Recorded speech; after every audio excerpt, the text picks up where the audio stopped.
Então, possibilidade de análise de frações de alimentos, agora os pesquisadores passaram a trabalhar com exigência de frações dos alimentos. Então, por exemplo, em 1842, um químico alemão, Gruven, ele estabeleceu que a exigência diária de uma vaca leiteira era de 2,84 libras de proteína, 0,84 libras de gordura e 14,34 libras de carboidratos. Isso já é muito melhor do que olhar somente para aquilo que era utilizado até aquele momento, que era o chamado equivalente feno. Tá? Entretanto, apesar dessa evolução grande, pelo menos conceitual, de olhar para frações, ainda existia um problema grande, porque carboidrato, principalmente a fração carboidrato dos alimentos, ela envolve estruturas ou compostos extremamente diferentes em termos de digestibilidade. Nós temos aí de um lado a fibra, que tem baixa digestibilidade, e de outro lado a fração de carboidratos não fibrosos, como por exemplo açúcar solúvel, amido, pectina, que tem alta digestibilidade para os ruminantes. Então, esse conceito de frações, como foi proposto naquele primeiro momento, foi criticado porque parte do alimento é perdido nas fezes. Então existe uma variabilidade na digestibilidade dos alimentos. Por isso, esse conceito acabou que ele, ainda que já fosse uma evolução sobre o que tinha anteriormente, ele acabou não emplacando. Como eu disse no início da aula, a ciência ela foi sendo construída ao longo do tempo. Então, o próximo passo foi juntar isso com os ensaios de digestibilidade. E um dos pesquisadores que ficou mais conhecido ou reconhecido foi um pesquisador alemão que trabalhava na estação de Vindé, chamado Will Hennenberg.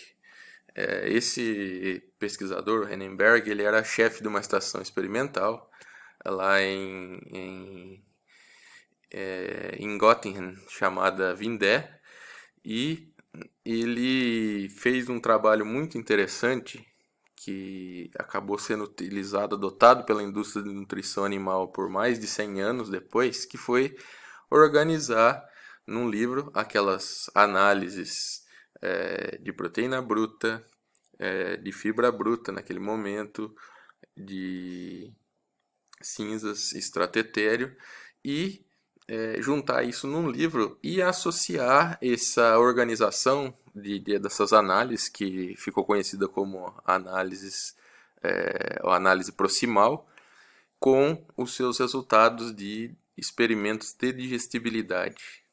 Então, aí um próximo passo importante, então, que foi dado foi o estabelecimento da exigência dos animais com base em nutrientes digestíveis e não mais somente nas frações puramente. Então, por exemplo, uma das recomendações que tem lá no livro do Hennenberg é que um bovino em mantença, para um bovino em mantença, a exigência seria de 0,57 libras de proteína digestível, 0,28 libras de gordura digestível e 7,14 libras de carboidrato digestível para cada 1.000 libras de peso vivo. Então, é interessante que há não muito tempo alguns pesquisadores trabalharam com esse banco de dados do Hennenberg e, comparando com os modelos que nós temos na atualidade, notaram que essas recomendações, elas de certa forma se aproximam bastante do que nós temos hoje. Embora a forma de trabalhar seja um pouquinho diferente, mas esse foi um grande salto dado pela ciência. Ainda trabalhando com ensaios de digestibilidade, um outro alemão, o Wolff, em outra região da Alemanha, estabeleceu aqui a exigência de uma vaca leiteira pesando 1.000 libras e produzindo 20 libras de leite por dia. Isso dá menos de 10 litros de leite por dia. A exigência seria de 2,5 libras de proteína digestível, 0,4 libras de gordura digestível e 12,5 libras de carboidrato digestível. Ainda nesse momento da história, um outro alemão chamado Julius Kuhn, ele estabeleceu um conceito muito importante que é diferenciar a utilização dos alimentos, ou pelo menos da energia dos alimentos, para uso para mantença e para produção. Isso, embora naquele momento foi só um conceito, isso foi muito importante a posteriori para o desenvolvimento dos sistemas de nutrição. Além disso, um outro conceito também estabelecido pelo Kuhn foi que a capacidade de consumo de matéria seca do animal é limitada. Então hoje nós temos aí várias teorias de regulação de consumo. A teoria que é mais aceita é a teoria do controle bifásico, onde eu tenho em algumas dietas mais fibrosas o controle físico por enchimento ruminal e em dietas mais digestíveis controle por regulação quimiostática. Mas isso nós vamos abordar em aulas futuras. Bom, desse pessoal da Alemanha, eu gostaria de resumir para vocês aqui no slide que o Henneberg ele foi aluno de um alemão, de um pesquisador alemão muito importante, reconhecido, chamado Lieb. Todos já devem ter ouvido falar sobre o Lieb. O Lieb ele estabeleceu vários conceitos importantes. Ele era um químico, mas uma das coisas mais conhecidas que ele estabeleceu foi a chamada lei dos mínimos, ou lei de Lieb, que estabelece que o desempenho das plantas ou dos animais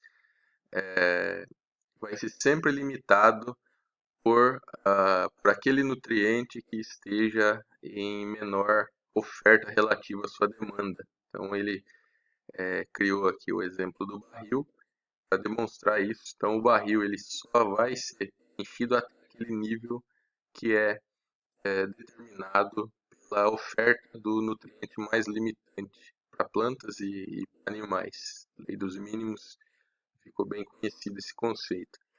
Então, além do Henneberg, que trabalhou com os experimentos de digestibilidade, um outro aluno do Lieb foi o von Voigt, que foi extremamente importante, não só para suas descobertas, mas especialmente no treinamento de novos pesquisadores. Então, aqui no rodapé do slide nós temos alguns exemplos de pesquisadores, tanto alemães quanto americanos, que foram treinados no laboratório do von Voigt. E, de fato, esse cara causou um impacto muito grande na ciência da nutrição animal.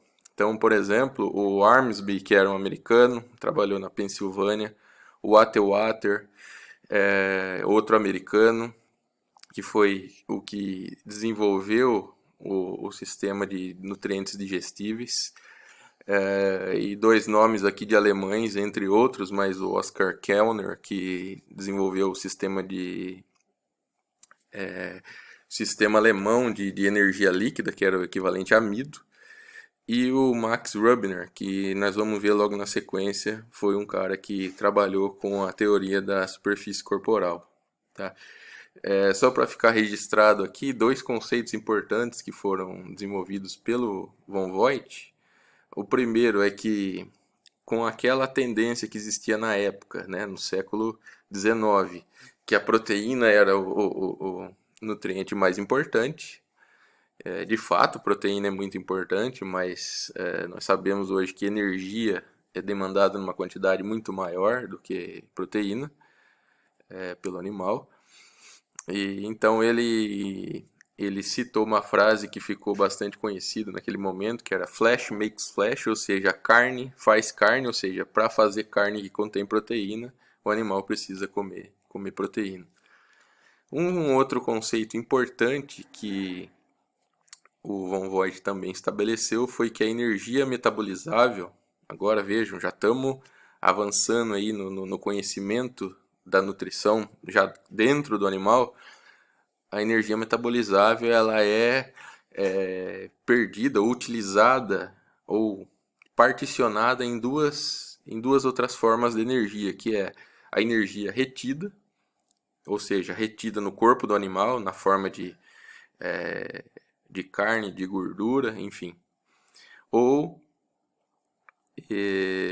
ou perdida na forma de calor. Então, essa energia metabolizável num animal alimentado, ela particionada em duas frações: a energia que é retida, ou no corpo do animal, ou em leite, no caso de vacas em lactação, e uma outra fração é perdida na forma de calor.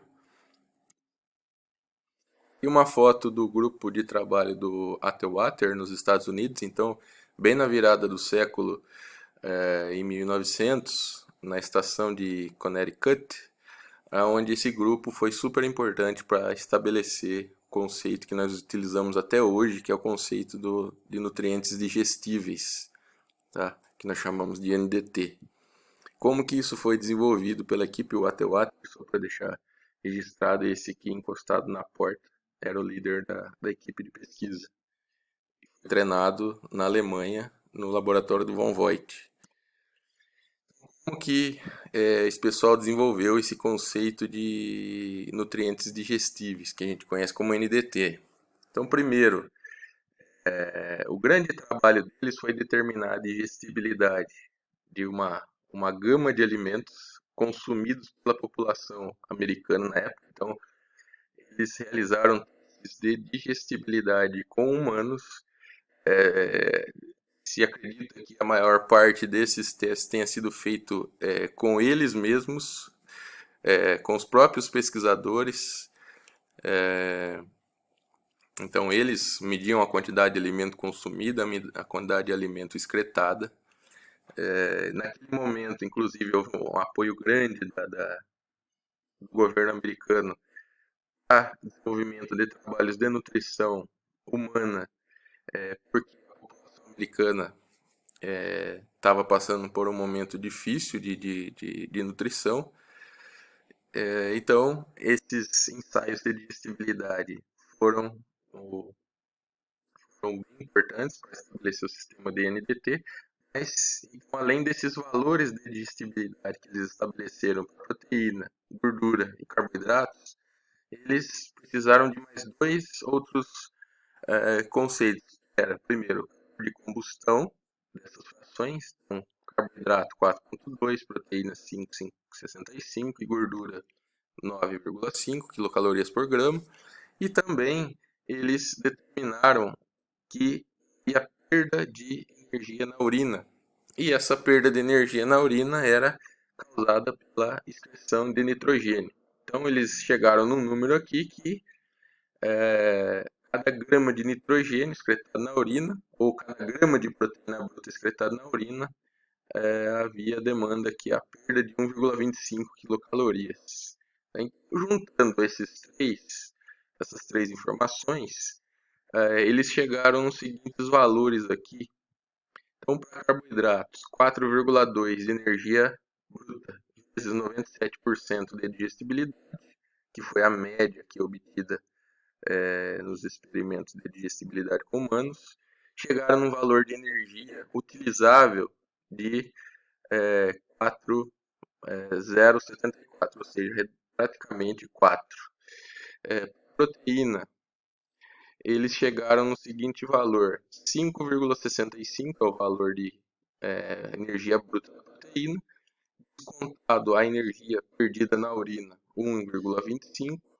Então, este valor aqui vezes 0,92 da digestibilidade também dá um valor de aproximadamente 4 quilocalorias por grama. E na gordura, para a gordura, 9,5 vezes 95% de digestibilidade, 9. Então,